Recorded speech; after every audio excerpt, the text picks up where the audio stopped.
Need distraction, in defense of, blush, habituals, signature or not, live from the ... witch trials, or live from the studio atelier, taste the floor, boiled, table artist / table art, breathe in / drawn. And so all these titles kind of help me, are going to help me get into everything I want to talk about, I guess. And so I realized after I had been writing all these so-called titles down, they're actually just appropriated from songs and albums or other sources, or just plays on words. And this brings me to a quote that John Peel, Fall, who also is my favorite group of all time, and he said they were always the same and they're always different.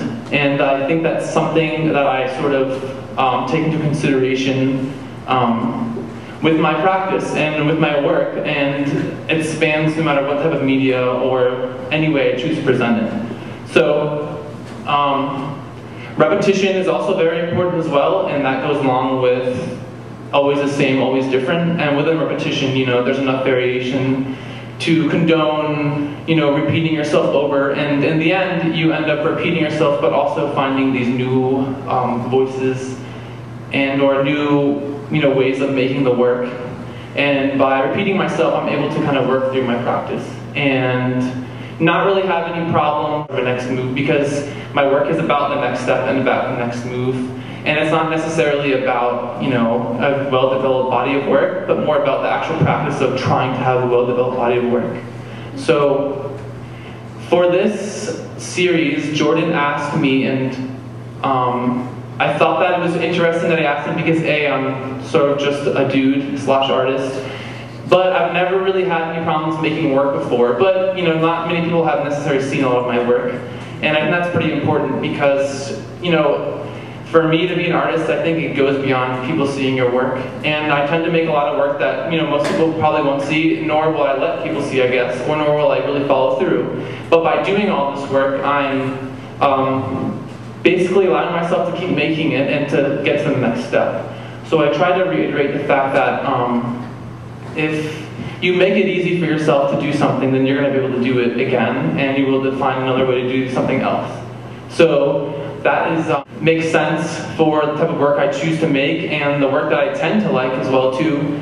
So if I'm going to be doing this type of work, I think it's important that I take in consideration that it needs to be fervent, and it also needs to be readily made without any kind of obtrusions in the road or any hitches.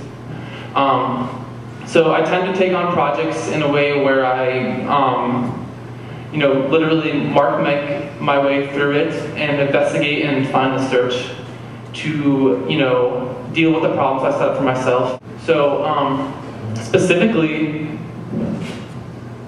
the work that I have laid out for you all is probably just like what it looks like when you are in my studio with the 40 drawings that were just done. And I tend to kind of look at my work in the same way that you're viewing it right now. It's on the floor, and it's the best way to look at it. And it makes sense for me to speak about it in this way as well too, because I wouldn't want any false pre-connotations about what the work is, so I'll show it to you the way it is. And most of this work is specifically made for this talk, and it's important for me to tackle this particular talk because as Liz did a piece about something that pertains to practice, I thought, of course, what am I going to do? Because I'm just make the work, and I make work about practice and about the struggle. So all this work and all these sort of multiples or additions or drawings are kind of these mocks about some kind of project going on. This presentation of sorts. And I tend to find a certain type of muse or motif, kind of work my way through making work. And repeated motifs, is kind of something that's pretty art historically significant, and happens to be something that I find what I would like to place myself in some sort of history or on the backs of other artists or other things that have happened. And the work that I do make, needs to be made with that conscious decision and that kind of context, because, it ends up, being like these works on paper, or these drawings, or these paintings, or these kind of photographic images, or these photographic interpretations of things. And not only do they deal with identity of some sort, but, the identity of keeping a practice. And just that alone is enough for me to make work, I guess. And it's not really about, the motifs necessarily, but the motifs are a catalyst to keep making the work. So, and by reusing motifs, or developing motifs, or referencing certain motifs, I can, tackle certain subjects and problems and exhaust them essentially to, have some sort of point proved, and to get to the next point which I'm trying to prove, which I think is important.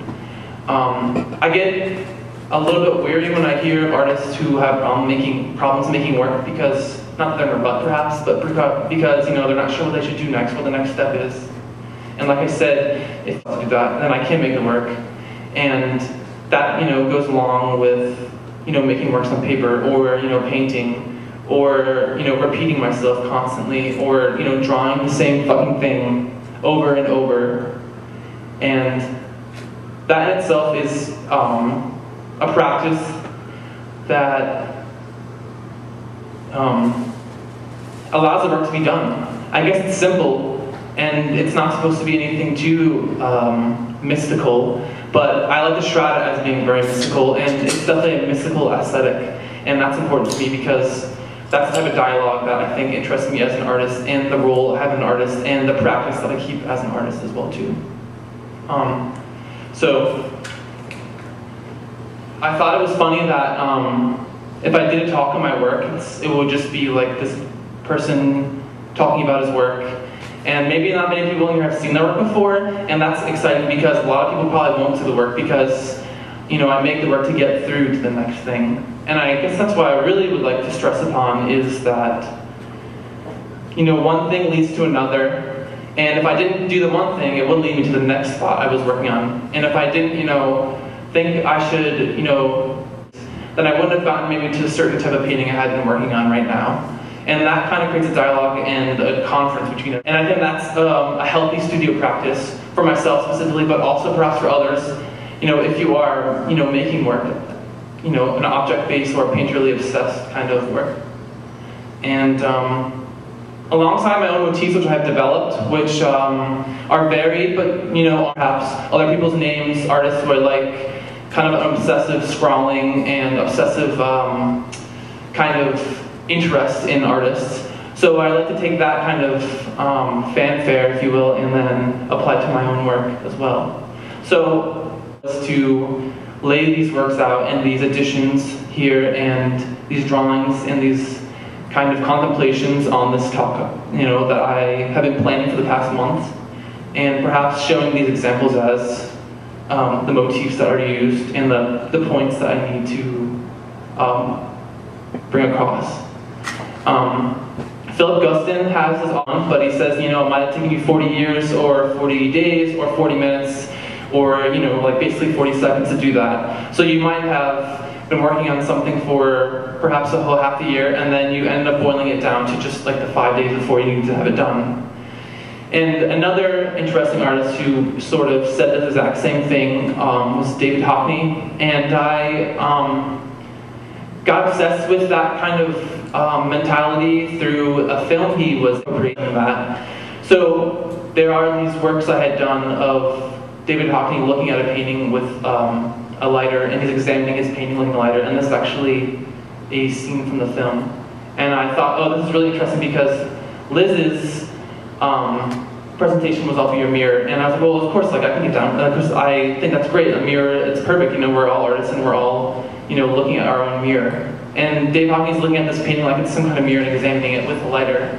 So I decided to appropriate that and kind of draw it and kind of, take David Hockney and let him be kind of a stand-in as Nikholis and Liz.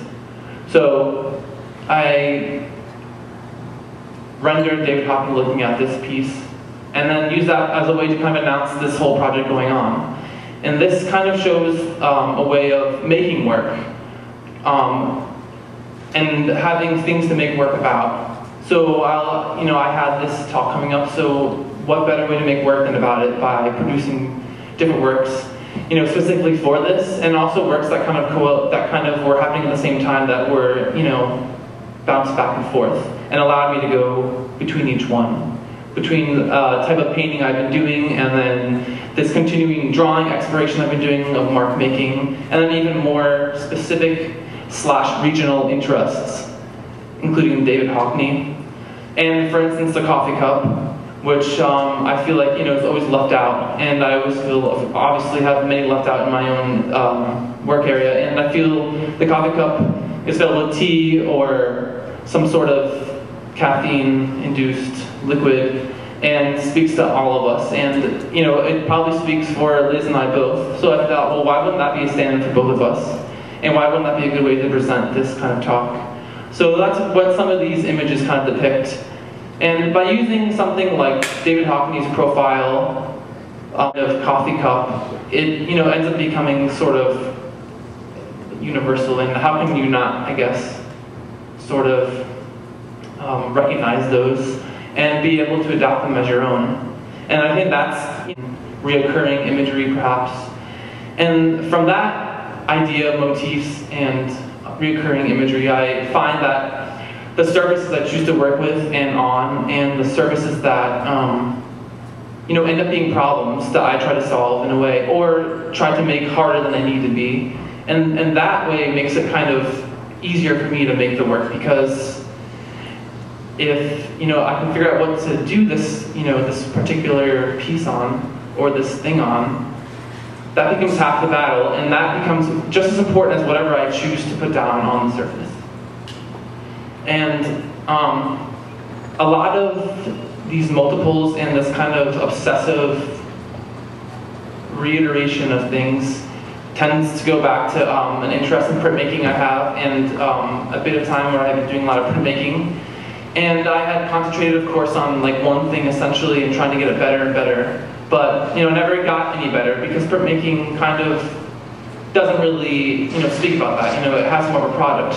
And all these printmaking tendencies that stuck with me are still with me now. So I find myself kind of breaking the habits I had when I was printmaking, even to this day, even though it had been a couple years ago when I think about it. But I end up kind of going about things in that kind of same way. But now it's a little bit different because of environment and what's available to me. But still ends up being this odd printmaking conversation, whether it's actually the actual image or some sort of mark being made or some sort of motif. So it kind of happens always, again and again. And it becomes sort of a joke as well too for myself, because I thought printmaking was so important, and of course it is important, but when you find yourself when I find myself sort of not taking into consideration certain bits about printmaking is what kind of informs what I do now, I guess.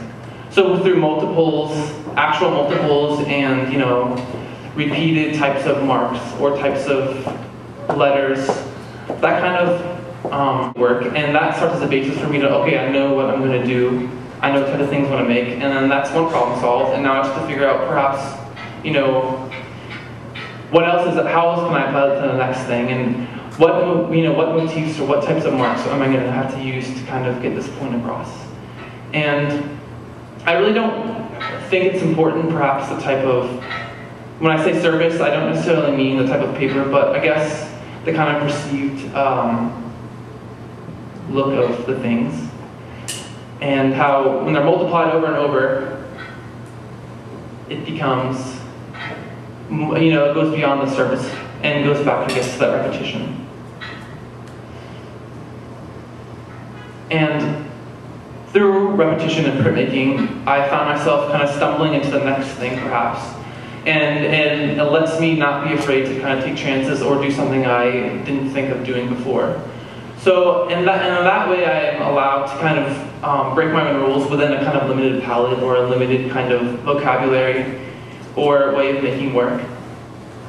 And that goes again with the notion that if I'm going to be making work like this, these kind of fast, perhaps, I guess, maybe they look like they're thrown together works, but they are developed and they've been stripped down, essentially, to experiment with information. And that kind of lends itself to drawing and mark making, which pretty much always underlines my interests.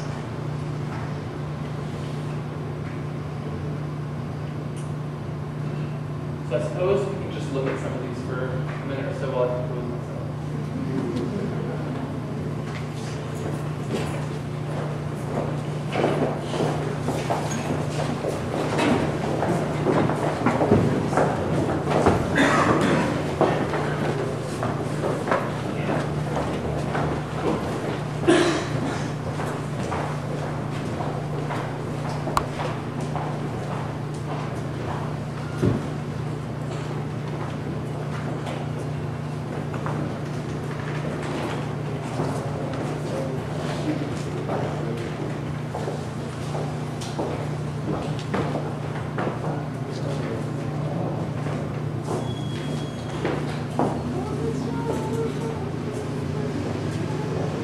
So if I were to have people to come into my area or my studio, much like the incognito visit that Jordan had in my space, it would clearly look like this. And this is the only way that this work, needs to be presented. And it's kind of the importance I put on it. And if I say that it's not the way it is, and that obviously it has to be like this. There's not that it's a truth or anything, but it's the most honest way of presenting it. And this also kind of shows how I treat my work and how I can, as I said before, stumble through making work. Whereas I go back and forth and find some things that I really think are interesting and help me go along to make more work, or I end up only having to use it once or twice because my statement's already made about it. And clearly there's like some over, and that's something that I probably won't ever be able to shake, but all types of progress and ways of making work and not being afraid to do something. If you do something 50 times, you shouldn't be scared of it failing, because the whole point is that it's multiplied a bunch of times and failure is part of it, and it's a good thing.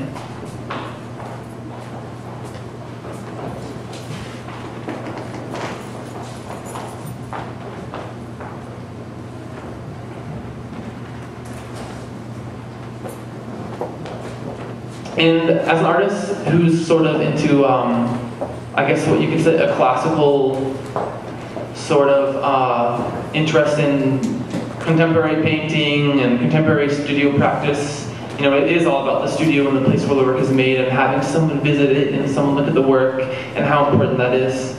And I think that's something that kind of gets bastardized, and I try to bastardize, and I try to poke fun at. And a lot of these works, and a lot of the work I've been making, kind of tends to be about some kind of studio interior, not in any classic way, but in a way that becomes some sort of dome or some sort of chapel, I guess, of sorts, about the studio and these portraits. And while they're not self-portraits, they are portraits of something, and they're portraits of my studio practice.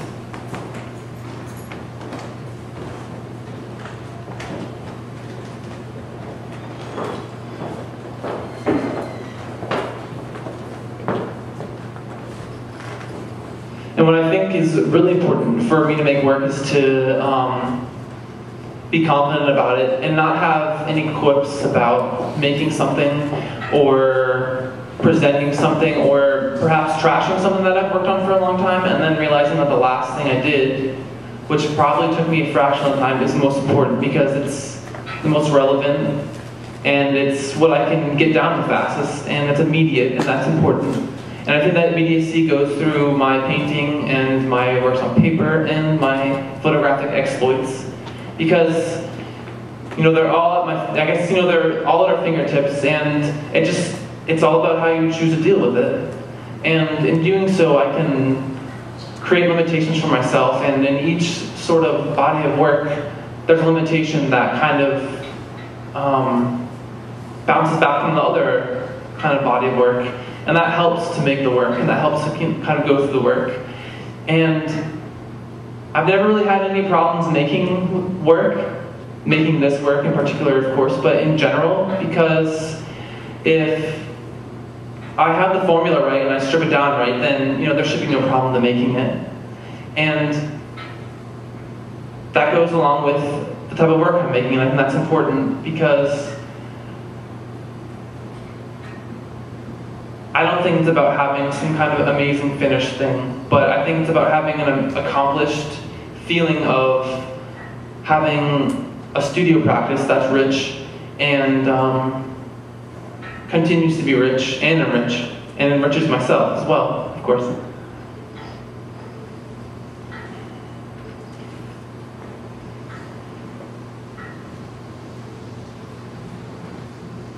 So just by looking at all these works spread out, I thought that it would be easier for me to talk about it because I can just gaze at these and I can see how I got through all these. And it's not meant to be as a presentation of all this work because obviously these are kind of laid out and they're stacked just as they are in my workspace, and I think it goes beyond letting people see your work and some kind of final work. It's all about what people don't see, and it's all about what it took you to arrive at a certain point. And that's important to me because if I were worrying about just showing some sort of body of work, I won't be able to keep creating bodies of work or keep creating works. For me, it's more important about actually working and having the practice and not being afraid to keep going, even if it's with something that I'm not very comfortable with, or really, I guess even looks good, as long as I can work my way through it. That's what's really important. And of course, that also ties into printmaking, into multiples, and variation of the same thing. And it becomes some sort of cycle where it's always turning. And I would say that perhaps the past 2 years, it's kind of, my practice has kind of fallen into that, and I've developed for myself, and allows me to continue my practice and to be the type of artist that I sort of fallen into, I guess. And with that kind of mentality I'm describing, I think that it allows for me to sit up here and speak about it and show these things, because the practice and the things that you're not going to see is what's really important. And validation, I think, is something that kind of happens in art in context of showing art and exhibitions, and I think that's of course important and it's a beautiful thing, but what happens is the 6 months that you've taken to do the work, rather than the actual short amount of time that's actually shown and presented. And that's the time of, I guess, kind of meat that I'm interested in, is the whole time developing the work and deciding what the work is going to go in the direction of, and kind of riffing on things I had developed before and then kind of reappropriating myself in a way to go forward with making the new work. And with this particular project, I was given a chance to really examine my studio practice in a way that's pretty blatant and considerably boring, I would say, but by me reasoning it and validating it, I think it becomes important, just as any other type of form or media for making work is. And I think that with that in mind, it makes sense for me to make work that goes over and over, because we're sort of plagued with all these online kind of outlets such as Tumblr and, of course, Facebook and Amazon.com and all these things where information is pretty fast, and you can buy a book from Amazon.com pretty quickly. You can get it, you read it, and it's on your shelf. So when you're on Tumblr, you're on your dashboard perhaps, or if you're a blogger and you have a dashboard, you go through all these posts and you're scrolling through images, and you go through them and see what's updated. So your attention span, of course, is not very long, and that's kind of fine because there's so much to look at. So that's how I think I strive to make my work, is that people and the time of viewing work isn't very long, and even in, I guess, perhaps the proper art world, it's the same way as well. And there's no point in kind of hanging up about having something that you really love and are attached to and want to be seen by everyone. And I think that kind of goes against my practice and against what I think is good work and my own work. So it's scary to say that Tumblr has some sort of effect on my work because, you know, you have all these images that people post and their interests, quote unquote, and types of things that are grouped together. So I take that mentality and kind of produce work like that, and it kind of falls together. So each work, you know, has a small attention span in itself. And I think that that is what helps me make more and to keep going forward. And to not let anything get precious or too important. Because that's when it, you know, becomes dull, and that really doesn't allow an artist, I think, to make work, to continue to make work. And that goes back to motifs as well. If you can pick something to keep doing, it's like, why wouldn't you want to keep doing it over to explore the possibilities? And I think that my practice is about my practice and about examining the reasons why, you know, I think I should have an art practice. And I don't really have any kind of deeper interests that I want to portray about, I guess, which I think tend to get regional in their own rights. But to have a way of presenting things that are, you know, democratic enough and easy enough to decipher, perhaps, and perhaps to kind of go back and forth on, where I'm not necessarily declaring anything, but I'm not declaring anything as well too. And through printed means and painting and books, even zines perhaps, exhibition notes, I'm allowed to kind of produce my work and have a place in this kind of practice of my own. And to poke fun at it all and to realize that as an artist making this type of work, you know, of course I'm serious about it in all manners, but it's also a very kind of self-deprecating thing as well. And that's like what I think makes a good artist, is self-deprecation, of course, and embracing any type of failure as well too. And I strive to make my work show that. And exhausting things and making things, I guess, a bit trite as well too. Because in the end, I think when artists show work, it ends up becoming very trite because we're so fast trying to move to the next thing. So I think keeping that in mind, it is easy for me to make work and to continue to do so.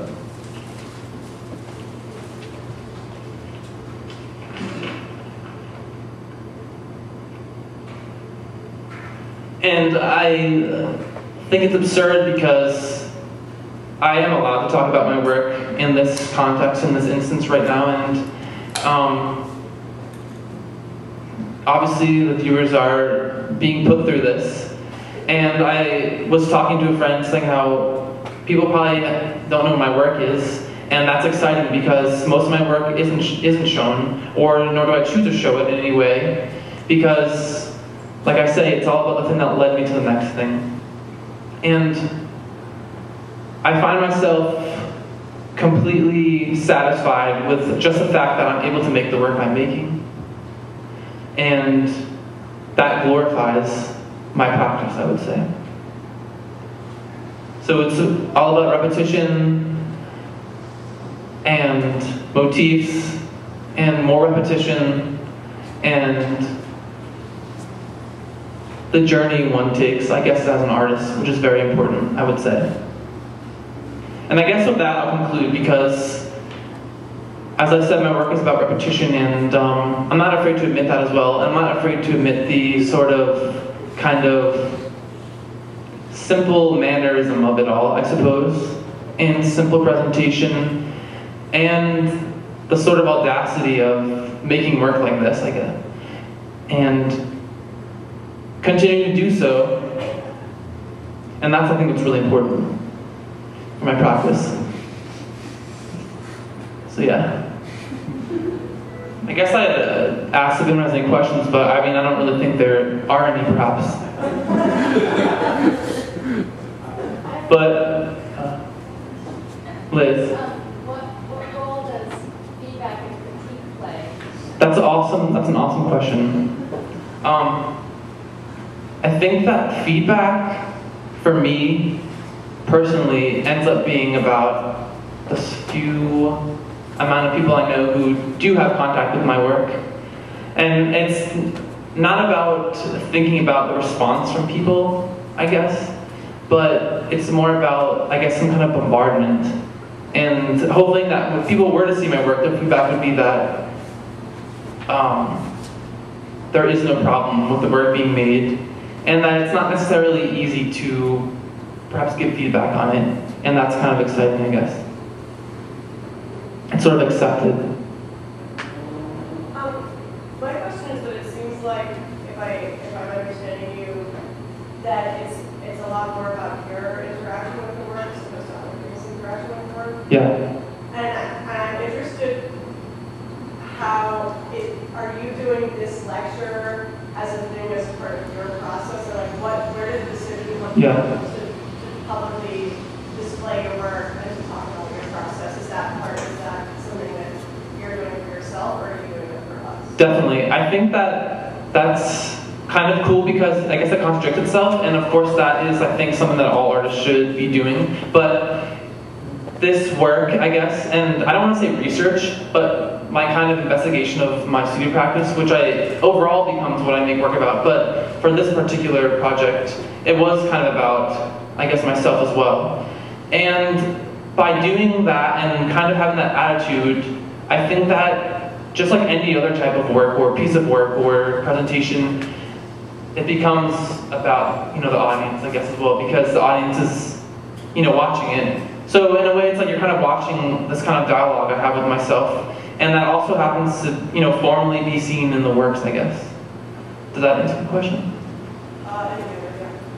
So, but overall, it does become like this, I chose to tackle this problem of this presentation, I guess, as a way of making work, and because of it, I was able to make the work, and that's important to me. And that's just kind of what I'm saying about, having a reason to make work, and it makes it easy to make the work.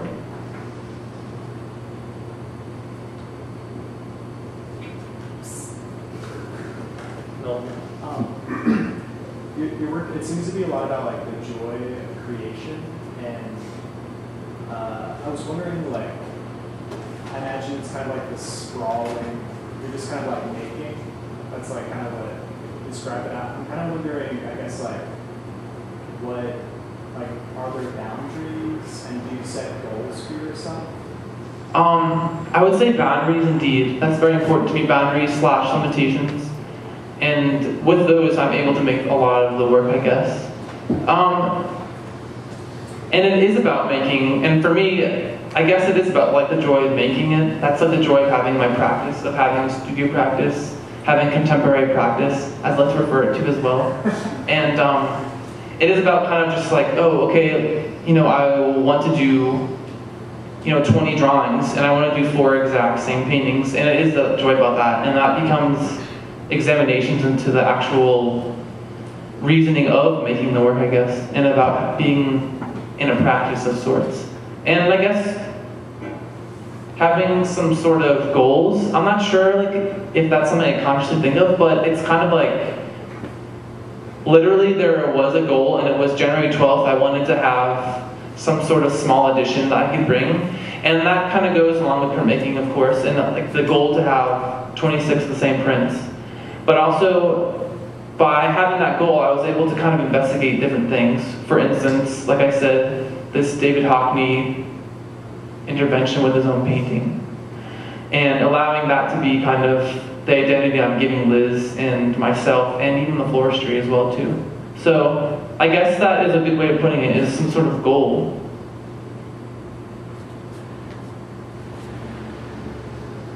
What do you dislike the most about your practice?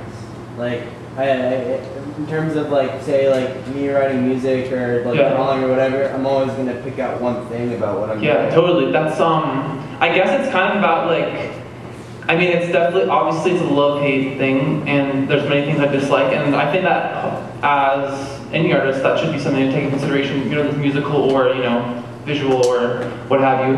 But I guess I mean, all these things, I look at them, of course, like, they're there, and I made them, and there's a lot of things about them I don't like, and I guess the things I don't like about art is what ends up becoming the most interesting, I guess.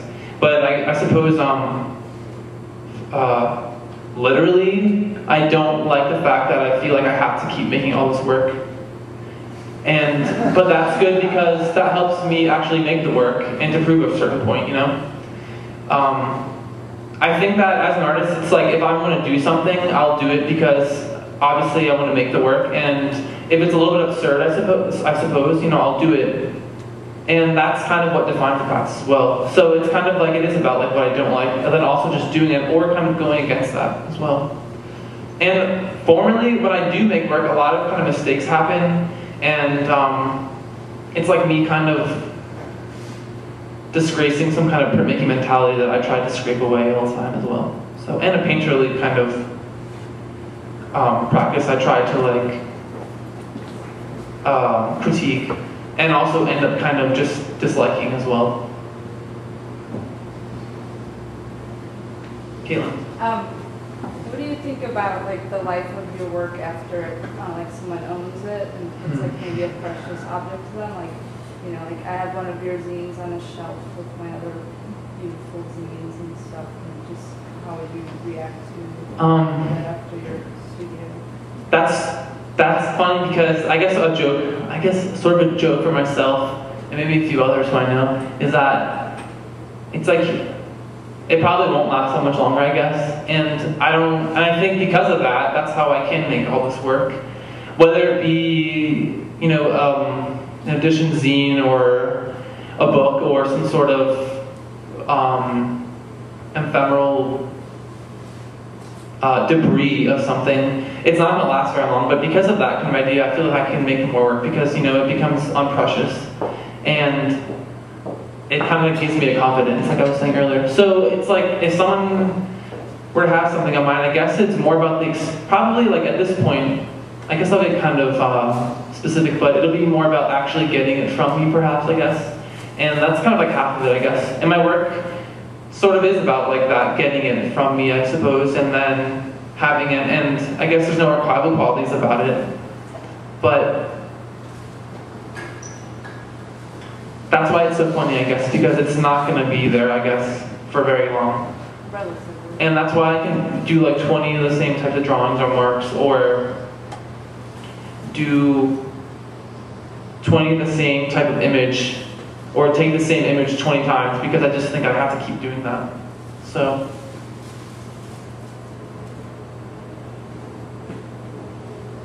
And I guess in general, though, my work tends to not have any kind of interest in lasting very long, as seen in probably other projects I've done before. And perhaps the curse of paper will always kind of be part of my problem, I guess, and my ways of working around it. So I think that's like exciting, and that's just like another limitation I have for myself as well. And in that limitation, there's so much variation as well. The 3 R's. Repetition.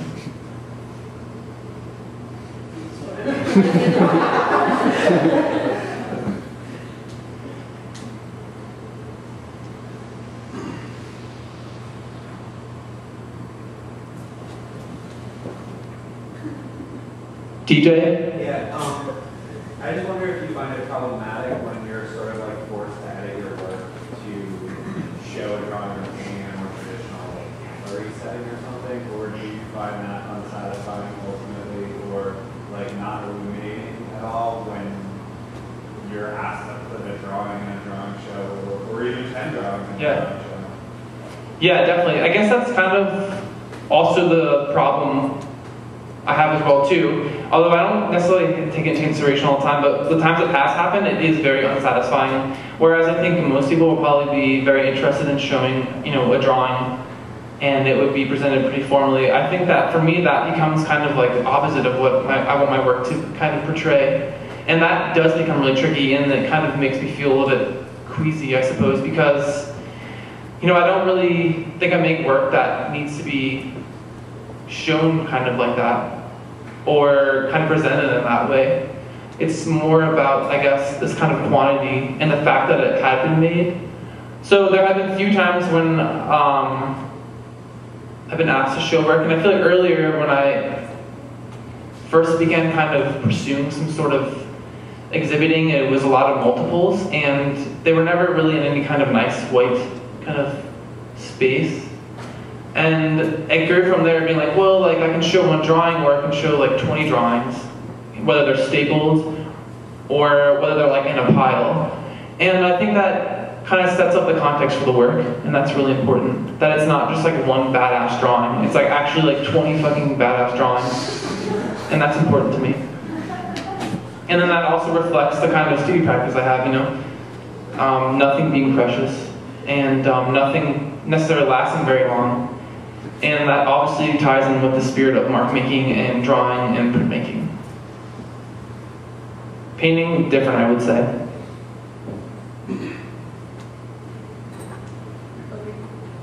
Chris?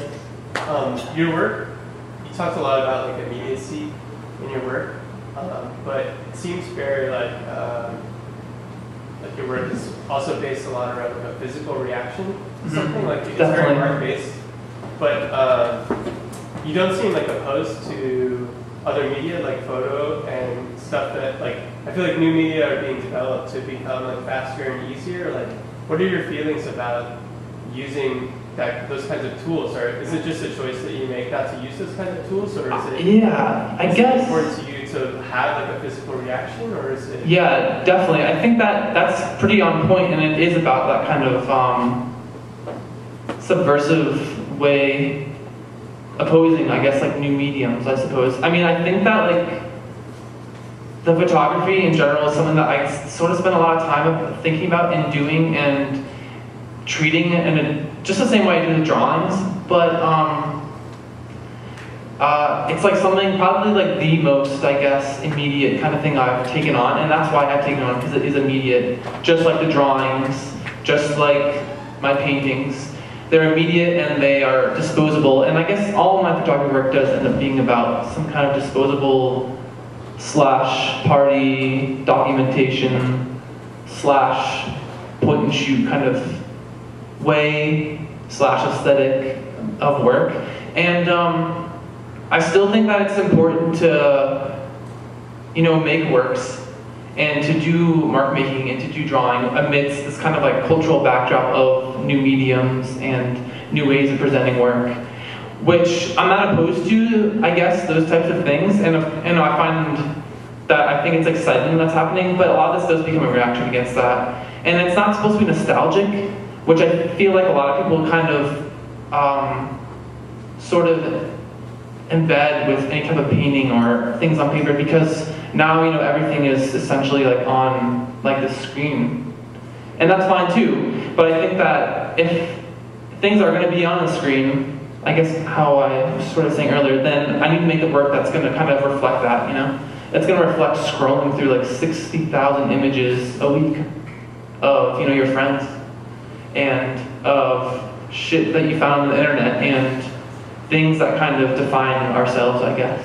And so it's kind of classical, and I kind of think that's important because drawing, I think, is, you know, obviously there's new ways of drawing, but I kind of think that just the physical act of the drawing and the mark making kind of is subversive to such new mediums, I guess. Is that what interests you in the mark, the like subversion, or is it like? I mean, I guess it becomes by default, sort of, because it's like, oh, like I'm making all these works and I'm painting. I just did 3 paintings and it feels great. And then I'm like, okay, well, it might seem outdated perhaps, but I think it's interesting when it does become kind of like, oh, that's like so weird. That's a painting, you know what I mean? It's like that's kind of like painting's always being reinvented. It's always being told it's dead, etc. So I think that that's kind of interesting to me because it kind of perhaps, you know, makes people a little bit pissed off or like kind of lets people down. But then I think about that in contrast to when people do present some sort of new media work and it ends up kind of paling in comparison to, you know, a great piece of work I've seen. And it kind of fails because all these new mediums kind of, they look good.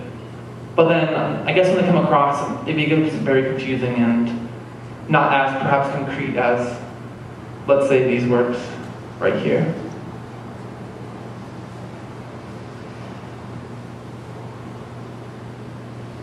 It's 8:56. So I guess this is probably the end. And there are those additions on the floor that I wouldn't mind not taking home. So if you would like to have one, they're there to take. Although it's a big undertaking taking something of that size. 18 by 24. And also at the door there's also some awesome printed posters for the show, which I think need to be taken as well too. So.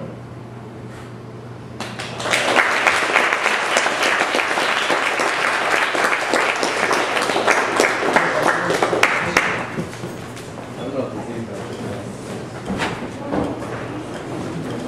is